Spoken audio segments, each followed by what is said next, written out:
Hey, I wanted to just give a little update and just express appreciation. So, we've been doing this, I guess this will be the fourth in the last 5 weeks. And thank you. There's an increase in participation and people subscribing, especially the YouTube channel. And basically, what's happening is I'll have as few as five, as many as 30 people simultaneously watching. And then I just checked before I started this. So it's been about 5 days now. And in 5 days, my last podcast on Facebook is up to about 1,300 views. That's awesome. 50 or 60 comments. So you're listening, we're engaging, and I love pre-recording because if I mess up, I can do over. Plus, then when it live streams, then I can engage in terms of comments and feedback. So thank you. Just grateful that this is taking off. I'm really pleased with how it's going. I hope you're enjoying. The feedback I'm getting is great. And again, I'm grateful. So what we're going to do, and actually before that, let me just say, just to give you an idea. So Facebook will take the live feed offline after 30 days. So for 30 days from the live stream, you can watch it there. YouTube, I have my own YouTube channel, youtube.com/ Bengali Bob. It'll stay there forever. And then podcasting. And so I've got a list here and I'm just going to pull it to read from you. So I post the podcast on Spotify, but it is on Amazon Audible, it's on Apple Podcasts, it's on iHeart, it's on Listen Notes. There's another one, Rephonic, and perhaps it's on in some other places that I'm not mentioning. But so if you're into podcasts, just look it up, Guided Life, Bob McGurty, and you can subscribe to it that way. I'd really like to see you go on the YouTube channel, Bengali Bob, and subscribe because that's just a good way of getting the notices out. I have a lot of followers on Facebook, so that's a great place as well. But wherever you'd like to watch. So thank you. For the next few weeks, I'm going to share stories about God showing up, just God showing up. These are stories of God showing up in my life because they're my stories of when God has shown up. And I say they're Twyla's and Bobby's and Josiah's and friends and family. But I just want to take that time. And my hope is in these stories, you get this feeling that God is not just there and we're here, but he's ever present and that he does show up. And I'm so grateful that he's shown up in my life and intervened and helped me so many times. But this is going to be a two-part, this first one, and then we'll go from there. But this is a number of events that led up to my traveling to Iran in response to an earthquake that happened in Bam, Iran on December 26, 2003. So there were events that led up to that. And then next week, I'm going to share the story of Iran. And please, like, it is one of the most exciting stories. If you consider this little tidbit, Elizabeth Dole, then American Red Cross International Director, Jeb Bush, then the governor of Florida, were denied visas to Iran. Bob McGurty got one. It's just a story of God showing up, and I look forward to telling that. But I have to go back a little bit and begin with the story before the story. So the year's 2003. We are heading to our missionary furlough time from serving in Bangladesh. We're coming home to the U.S. and there's another story, another time that I'll tell that happened a year later when we were home. That's tied to the tsunami, and that hopefully Twyla will share in that story, and maybe Josiah as well. But so the year's 2003, we've been serving in Bangladesh for 14 years, and we're in that season where we know something is going to change. We're not sure what, but we know that change is in the air. And we were given some offers of things that we could do. We were in conversation about transitioning to work with healthcare ministries, maybe. There were some other offers that were out there. And it started to get confusing because you're coming on furlough, you're going to be home a year, and it just was like all this noise, and it's hard to focus when you're hearing from multiple voices. And I just got into my prayer time, and I felt like the Lord just spoke to me and said, 2003 is not the year to make a decision. So that was freeing, because at this point, it's about May of 2003. We're on our way home. We're going on furlough. We're going to spend a year telling the story of what we're doing, raising funds, going back. So we had like a 6-7 month reprieve from decision making.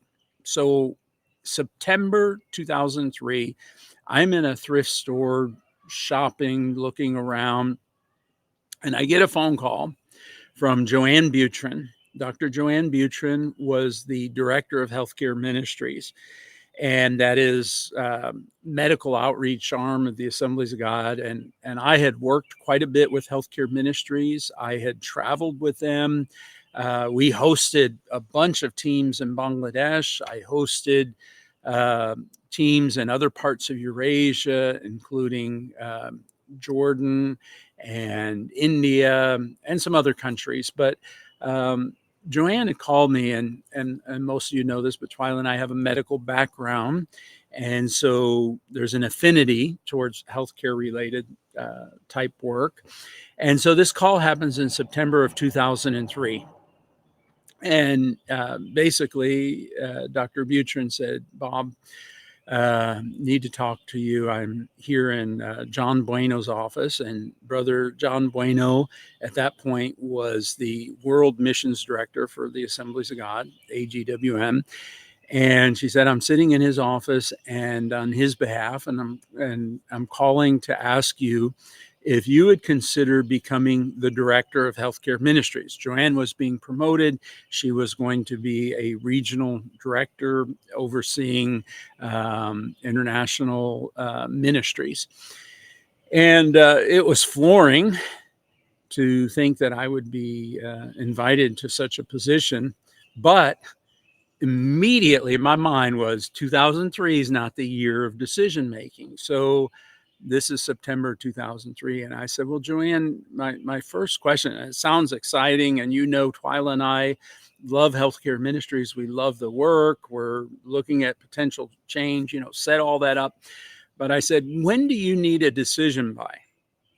And my thought was that she was going to give an answer that was within the next 3.5 months. I mean, it's September. A decision like that, a potential like that, you don't just hold on for months for someone to pray and think and decide. And so I knew that if her statement was any date before December 31st, the answer was no. And it was because I felt clearly that 2003 was not a year to make decisions. So I asked her, when do you need to know by? And she said, well, we're having a get together of all the international media directors, ministry directors, international ministry directors. And that meeting is going to be in February. So I really need to know before that meeting. And I was like, oh man, this could be the next thing we're doing, because at that point I knew that there was a possibility. And I said, well, is it okay if I don't let you know until January? In fact, her and I and a number of others were going to be together for a medical mission strategy committee in January, middle of January. I said, I will let you know by then. She said, that'll be fine. So hung up the phone. I called Twyla. I think she was at work. And I said, are you sitting down? And said, we've been asked to be directors of healthcare ministries. And she said, well, what did you tell them? And I said, well, you remember 2003 is not the year of decisions. And she goes, so you're not going to do that? And I said, well, I asked when they needed to know, and the response was February. So I committed that I'll let her know at the Medical Mission Strategy Committee in January. So, and she goes, wow, that's amazing. You know, God knows, and we'll see. And so, hung up the phone, and something happened. And again, the theme of this storytelling season for the next few weeks is when God shows up. And and I know the audience I'm talking to all have different views of God and who God is and who he is to you personally. And so I can only tell it from my lens. So if this is foreign to you, if it doesn't make sense, I'm going to try to break it down simply, but I just have to say, I just had this impression from God, this overwhelming impression. And I felt like I needed to go and check my emails, and just like this overpowering check your emails. And so I go to my computer and I start, and it was just so overwhelming. It was just the presence of God. No other way to explain it. If you understand it, you understand it. If you don't, I don't know how to explain it. But I felt the presence of God, and so I started to check the email. I stopped. I went back. I was praying, and this went on at least 20 to 25 minutes. And so finally, I begin to read this email. Now, I have to explain this a bit. This is September. Earlier that year in January, I was in Calcutta, and every January 26th, plus or minus 2 or 3 days, January 26th is Indian Republic Day, but every year in January, we have our big board meeting around Indian Republic Day. And so that particular time, we had our hospital board meeting, and as board members, we were all meeting for lunch at a restaurant that was down the road from the hospital, probably about a 5 or 6 minute walk. It's called Barbecue Nation. It was an upstairs, and and so I wanted to visit a patient that I had visited that morning and prayed with. And so I just said, hey, save me a seat. I'll catch up. So I went and visited the patient and came down off of the pediatric floor and was walking in the hallway. And there was a man, and I want to say his name was Greg Cohic, Cohic. I believe that was his name. And he was walking down the hallway. Well, you know, I mean, the bottom line is in Calcutta, India, at Mercy Hospital on the first floor, you don't run into a whole bunch of foreigners. And if I do run into one or two, I know them or I know of them, and they either know me or they know of me. And so here was this man I didn't know, he didn't know me, and he began to tell me a story. His father was the vice president of an organization that was based in Illinois called Cure International, Cure. And he had been in Mumbai, and Cure International was involved in helping with surgical equipment, orthopedic surgical equipment. And he had heard about our hospital and just randomly showed up, didn't have a contact, had an address, showed up. And he goes, I'd really like to meet with some leadership, see if there's a way that we can connect on surgeries, maybe donate things. And I said, well, it just happens that the entire board is having lunch, and just come as my guest. And so I gave him my missionary prayer card that had my name, and that'll become important in this story. And so that's it. I give him that card. We walk together. We're chatting. I'm finding out about him. He's finding out about me. And the seat that had been saved for me at the lunch table was right near the CEO of the hospital, as well as one or two other real critical people that were important for Greg to meet. So I said, Greg, you take this seat. I'm going to pull up a seat and I'm going to sit somewhere else. So I only met Greg in the hallway and walking to the restaurant. And then afterwards, he shook my hand. He thanked me. He said, boy, that was so strategic. Thanks for giving your seat. Thanks for making the connections. This is going to be good. And never heard from him again, but he had my prayer card. So he tells me this story.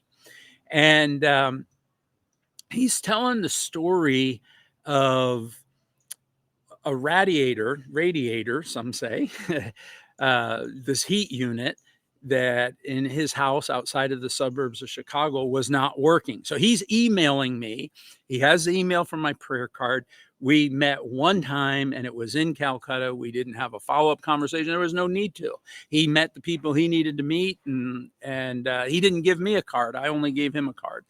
And so he's telling this story. This is a God shows up story. And in this story, he tells about this radiator that wasn't working, and they had gone through a series of technicians, and then they brought the master, the expert.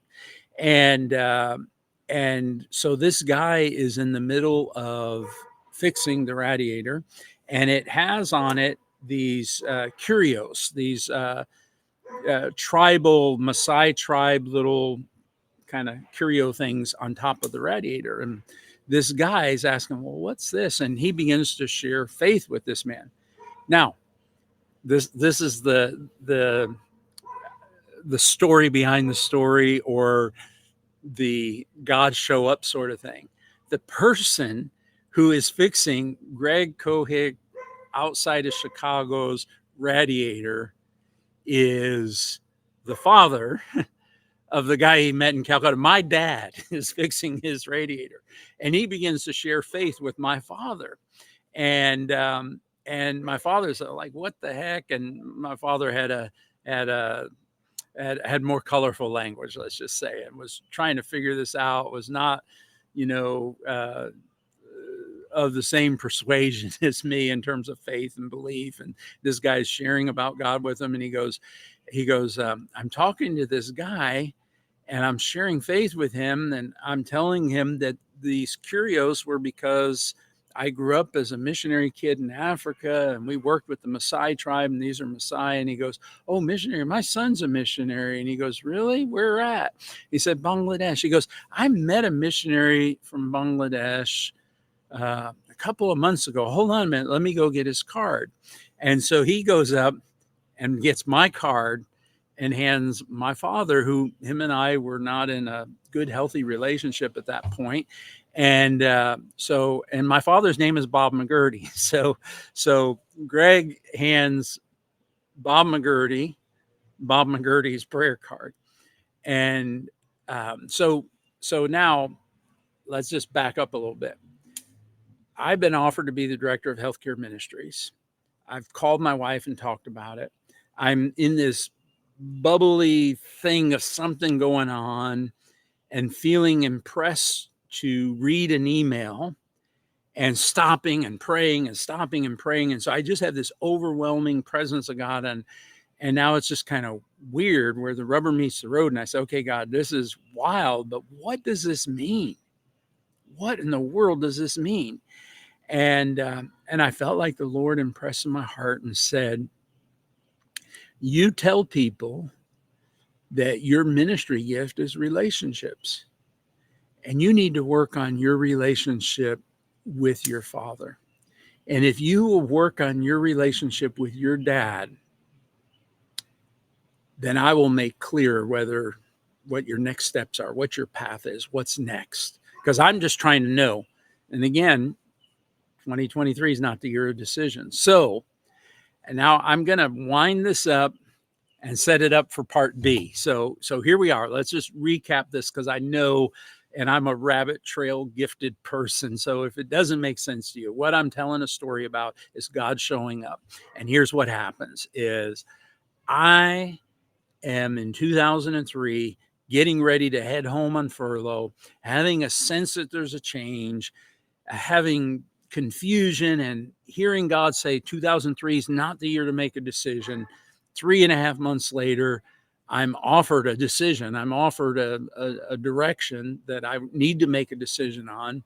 And the deadline is after 2003, in 2004, in January. And have this presence of God, overwhelming, goosebumpy. And I'm praying, and I get to this email of a guy who one time in my life, 6 to 8 months ago, halfway across the world, we met in a hallway, we shook hands, we walked to a restaurant, and we were done. I handed him a prayer card. And 6.5 months later, My father, who I'm not in close relationship with at that time, is working on his radiator. And he says, I sense there's a disconnect between you and your dad. If there's anything I can do, let me know. And then I'm trying to make sense out of this story. And God says, you work on your relationship with your father, and I'll make clear your next steps.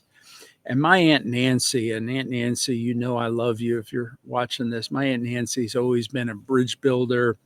There's a lot of parts to my story, but I said, I'm going to call Aunt Nancy. And I call Aunt Nancy and I said, hey, want to come to see you? Because I had just questions about my dad and our relationship and all. And so my Aunt Nancy and I get together. I think I was somewhere nearby. She lives in New Jersey. And so we have one of our late nights, and she's pulling out old photos and we're telling old stories. And my Aunt Nancy's just one of my favorite human beings in the world, and a very accepting, a very kind soul. And we're talking about my dad. And so, and my dad and I at this point had not talked in probably nearly 10 years or so. And I knew that this night would end with Aunt Nancy calling my dad and the three of us having a conversation. And my dad's like, man, I got to tell you about this guy and this radiator thing. And it begins a process where my dad and I start reconnecting. I'm working on this thing. This was an instruction from God. Work on your relationship with your dad. So I'm going to put this story on pause and maybe leave you cliffhanging a bit.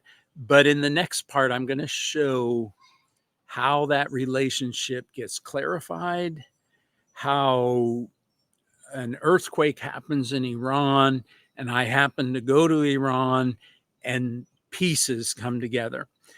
This series is about when God shows up. And let me just get personal with you and in your face. My hope and my prayer for you is that God shows up in your life, in your situation, whatever you're going through, have gone through, and whatever you believe about God or however you understand him. I know him to be real.